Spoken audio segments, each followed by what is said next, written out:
If your brother does something wrong, go and have it out with him alone, between your two selves. If he listens to you, you have won back your brother. Good morning, dear friends.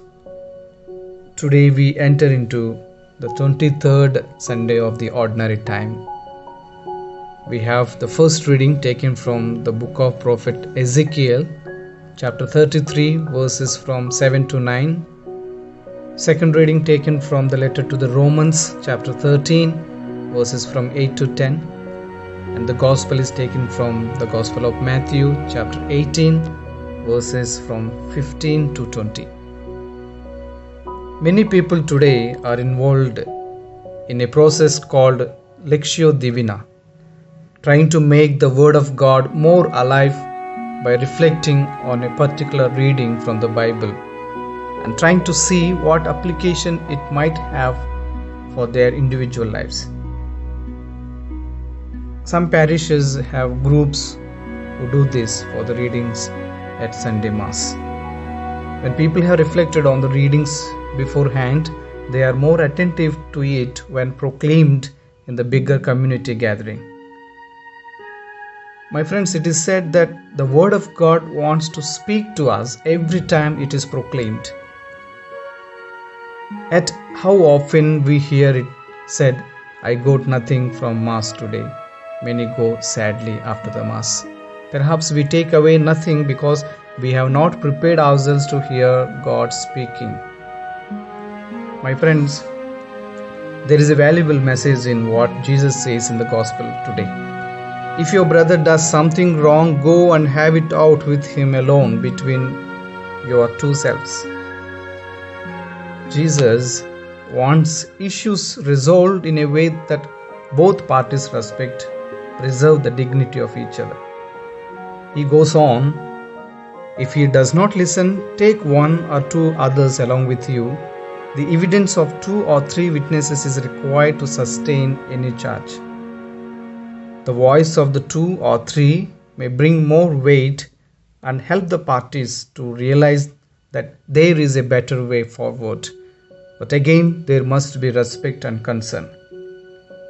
Finally, my friends, Jesus tells us, if he refuses to listen to the community, treat him like a pagan or a tax collector. Harsh, yes, but treating the brother or a sister as an outcast may help him see the error of his ways and bring about conversion.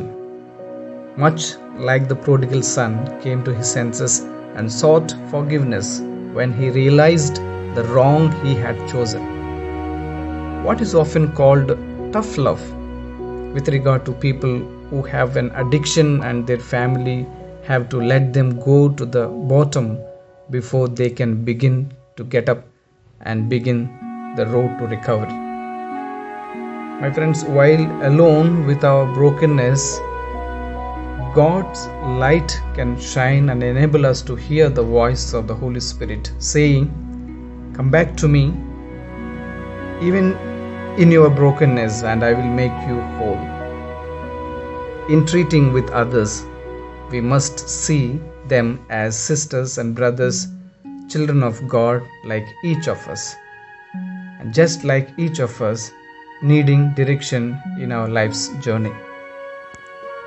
Today, my friends, as we come before the altar of God, as we reflect on these beautiful readings, in a Christian way, how can I give a fraternal correction to my brother or sister on who wrongs against me?